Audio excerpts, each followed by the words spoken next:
ஸ்ரீ குருபியோ நமக. அனைவருக்கும் நமஸ்காரம். இன்று சித்திரை மாத திருவாதிரை நட்சத்திரம். சீர்காழியில் திருஞான சம்பந்தர் உமையம்மையிடம் ஞானப்பால் பெற்ற நாள். அனைவரும் அவரவர் இல்லத்தில் பால் காய்ச்சி பெருமானுக்கு படைத்து தோடுடைய செவியன் பதிகம் பாட வேண்டும். இப்படி பாடி குழந்தைகள் மற்றும் அனைவரும் அந்த ஞானப்பாலை எடுத்துக்கொள்ள இடர்கள் நீங்கும் என்று சொல்லப்படுகிறது. அந்த பதிகத்தையும் இப்போ நாம சொல்லலாம். தோடுடைய செவியன் விடையேறி ஓர் தூவெண்மதி சூடி காடுடைய சுடலை பொடி பூசியன் உள்ளம் கவர் கள்வன் ஏடுடைய மலரான் முனை நாள் பணிந்து ஏத்த அருள் செய்த பீடுடைய பிரமாபுரம் மேவிய பெம்மான் இவனன்றே. தோடுடைய செவியன் விடையேறி ஓர் தூவெண்மதி சூடி காடுடைய சுடலை பொடி பூசியன் உள்ளம் கவர் கள்வன் ஏடுடைய மலரான் முனை நாள் பணிந்து ஏத்த அருள் செய்த பீடுடைய பிரமாபுரம் மேவிய பெம்மான் இவனன்றே. அடுத்து இன்று ராமானுஜர் ஜெயந்தி.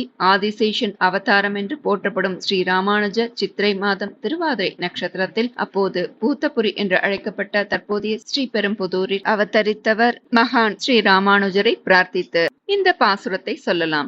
உய்ய ஒரே வழி என்றும் உடையவர் திருவடி ராமானுஜா, சித்திரைக்கும் சீர்மை கொடுத்த ராமானுஜா, திருவாதிரைக்கும் திருவான ராமானுஜா, ஸ்ரீபெரும்புதூருக்கு ஸ்ரீயை தந்த ராமானுஜா, காந்திமதியின் கருவறையில் வந்துதித்த ராமானுஜா, கேசவ சோமயாஜியின் தவ பயனே ராமானுஜா, பெருந்தேவியின் தாகத்தையும் தீர்த்த ராமானுஜா, வரதனையும் வழித்துணையாக்கிய ராமானுஜா, திருக்கச்சி நம்பியை பெருமைப்படுத்திய ராமானுஜா, ஆளவந்தாரின் 3 விரல்களையும் நிமிர்த்திய ராமானுஜா, பெரிய நம்பிகளின் திருவடி நிழலில் ஒதுங்கிய ராமானுஜா, திருக்கோஷ்டியூர் நம்பியின் சோதனையில் ஜெயித்த ராமானுஜா, திருமலையாண்டானுக்கும் திருவாய்மொழியின் ரகசியத்தை சொன்ன ராமானுஜா, உய்ய ஒரே வழி என்றும் உடையவர் திருவடி ராமானுஜா, என்றும் உடையவர் திருவடி ராமானுஜா. ஸ்ரீரங்கம் கோவிலில் தெய்வீக தம்பதிகளான ஸ்ரீரங்கநாதர் மற்றும் அரங்கநாயகி தாயார் முன் ஸ்ரீ வைஷ்ணவத்தின் மகா ஆச்சாரியரான ஸ்ரீ ராமானுஜரால் ஏற்றப்பட்டது இந்த ஸ்ரீரங்க கத்தியம். இது துவய மந்திரத்தின் அர்த்தத்தை விரிவாக விவரிக்கும் புகழ்பெற்ற கத்திய வடிவில் உள்ள ஒரு பிரார்த்தனை. ஸ்ரீ பகவத் ராமானுஜ விரச்சிதம் ஸ்ரீரங்க கத்தியம். சிதசித் பர தத்வானாம் தத்வயாதார்த்ய வேதினே ராமானுஜாய முனையே நமோ மம கரீயசே. சிதசித் பர தத்வானாம் தத்வயாதார்த்ய வேதினே ராமானுஜாய முனையே நமோ மம கரீயசே. ஸ்வாதீன த்ரிவித சேதனா சேதன ஸ்வரூபஸ்திதி பிரவருத்தி பேதம் க்லேஷ கர்மாத்ய சேஷ தோஷா சம்ஸ்பிருஷ்டம் स्वाभाविकानवधिकातिशय ज्ञान बल ऐश्वर्य वीर्य शक्ति तेजस् सौशील्य वात्सल्य मार्दव आर्जव सौहार्द साम्य कारुण्य माधुर्य गांभीर्य औदार्य चातुर्य स्थैर्य धैर्य शौर्य पराक्रम सत्यकाम सत्य संकल्प कृतित्व कृतज्ञताद्य संख्येय कल्याण गुण गणौग महार्णवम् परब्रह्म भूतम् पुरुषोत्तमम् श्रीरङ्गशायिनम् अस्मत्स्वामिनम्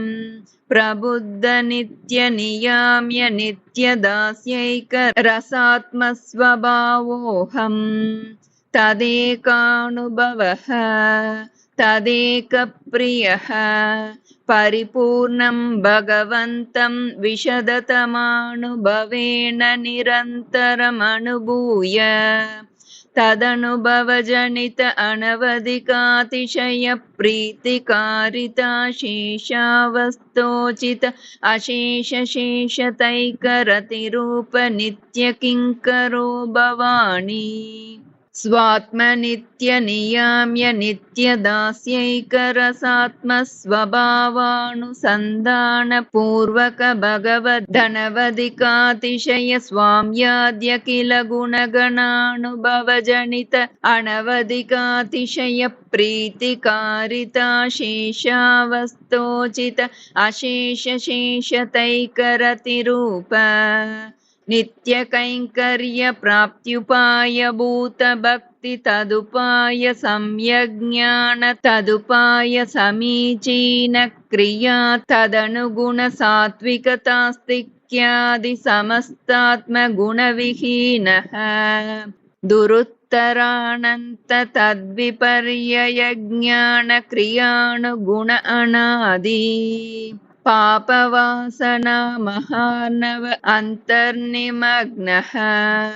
तिलतैलवद्दारुवह्निवद्दुर्विवेच त्रिगुणक्षणक्षरण स्वभाव अचेतन प्रकृतिव्याप्तिरूप दुरत्यय भगवन्मायातिरोहित स्वप्रकाशः अनाद्य विद्या संचितानन्ता शक्य विस्रंसन कर्मपाश प्रग्रथितः अनागतानन्त काल समीक्षयापि अदृष्ट संतारोपायः निखिल जन्तुजात शरण्य श्रीमन्नारायण तव चरणारविन्दयुगलं शरणमहं प्रपद्ये एवम् अवस्थितस्यापि अर्थित्वमात्रेण परमकारुणिको भगवान्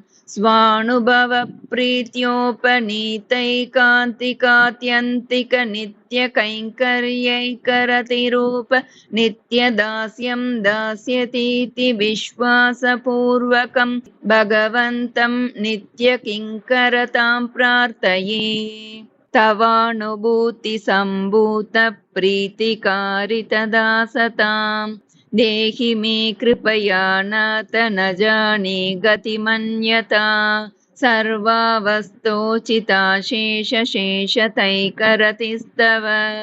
भवेयं पुण्डरीकाक्षत्वमेवैवं कुरुष्व माम् एवं भूततत्त्वयातात्म्यावबोध तदिच्चारहितस्यापि एतदुच्चारणमात्रावलम्बनेन उच्यमानार्थ परमार्थनिष्ठं मे मनत्वमेवाद्यैव कारय अपार करुणाम्बुदे अनालोचित विशेषाशेष लोकशरण्य प्रणतार्तिहर आश्रितवात्सल्यैकमहोदधे अनवरत विदित निखिल भूतजातयातात्म्य सत्यकाम सत्यसंकल्प आपत्सक काकुत्स्थ श्रीमन् नारायण पुरुषोत्तम श्रीरङ्गनाथ मम नाथ नमोऽस्तु ते इति श्रीभगवद्रामानुजविरचितं श्रीरङ्गगद्यं सम्पूर्णं श्रीगुरुभ्यो नमः हरिः ओम्।